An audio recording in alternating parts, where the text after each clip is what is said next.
is from Jacob, who is from Horace. Hello. Hello? Hi, Jacob. How are you? Hi. I'm doing great, Julie Fedorchak. Great to hear from you.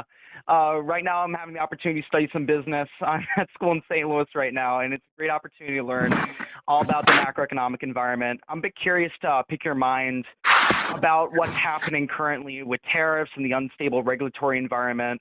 I have the opportunity to talk to a lot of managers and consultants, and all of them are very, very, very, very scared about the long-term economic outlook.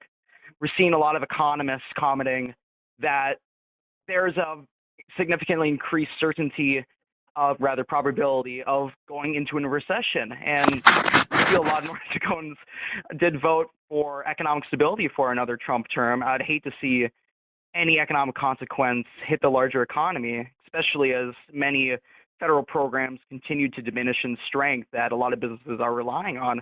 Hell, I'm hearing one example right now, just in where I'm located, where we're seeing federal cuts, and that's hurting nonprofits. It's hurting the business community who wants to expand within the area.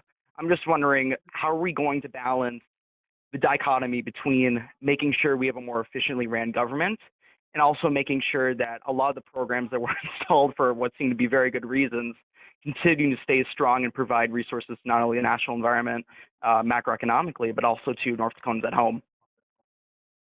Thank you, Jacob. So is your question about how we're going to keep the economy strong while reducing government spending? Was that what you're asking Well, about? Well, we're looking at a double-edged sword here, where if we want to make an argument that we're reducing federal spending, but also making the system more inefficient by having less staff at the IRS, having less Social Security offices open, that has massive consequences on the broader economy. You know, if we're not having our taxes filed, government can't collect revenue to make our social processes safer and more efficient. And if Social Security offices are being closed as they are nationally right now, seniors can't get their checks, and that reduces spending on a macroeconomic level. I'm deeply concerned about those things, and the same thing with the managers I'm talking to all across the nation. I'm wondering what North Dakota is going to do to position themselves to make sure the money is spent effectively, but also make sure we're not cutting key benefits to our economy that benefits business people and the citizens of North Dakota alike. Yeah, well, a couple thoughts on that. First of all, I think it's important to remember and to emphasize that during the election, 75% of Americans felt that our country was on the wrong track. And in North Dakota, 67% of North Dakotans voted for President Trump because they felt that his policies would help get us back on track. And 77 million Americans voted for President Trump for the very same reason, to get us back on track. President Trump was very clear about some of the policies he wanted to initiate to do that. Reining in waste, fraud, and abuse of the federal government was one of those things. And I'm very comfortable that we can do that. Well, not only just maintaining these essential government services, but improving them. One of the first things President Trump has done was to require all federal workers to come back into the office. Only 6% of the federal office buildings had been occupied prior to him being here. There was so many people working remotely from home.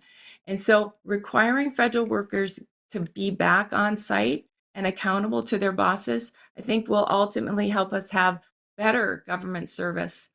So while we will be doing our very best to root out wasteful government spending, to try to do more with less, I think the overall we will be providing better government service. So that's first of all. The other thing that we are going to be doing is by reducing government spending and trying to balance our federal budget, we will also be helping to drive down inflation. This this out of control federal spending and our $36 trillion in federal debt is a huge drag on our economy. So we need to get that back under control.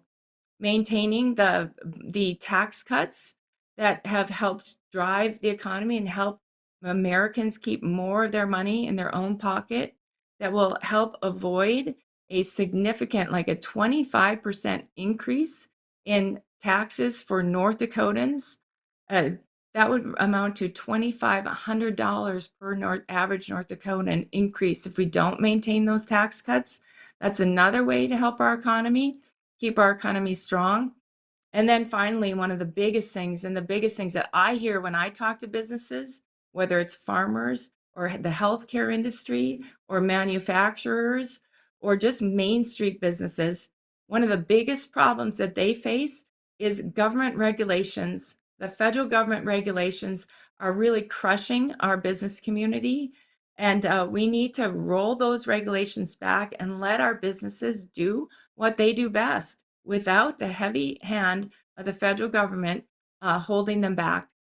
So those are some of the top priorities that we're working on that I think ultimately are going to have result in better government service, uh, a less budget, a lower federal budget, less drag on our economy, and better growth of our business community. So I think that it'll end up being better, not worse, for Americans.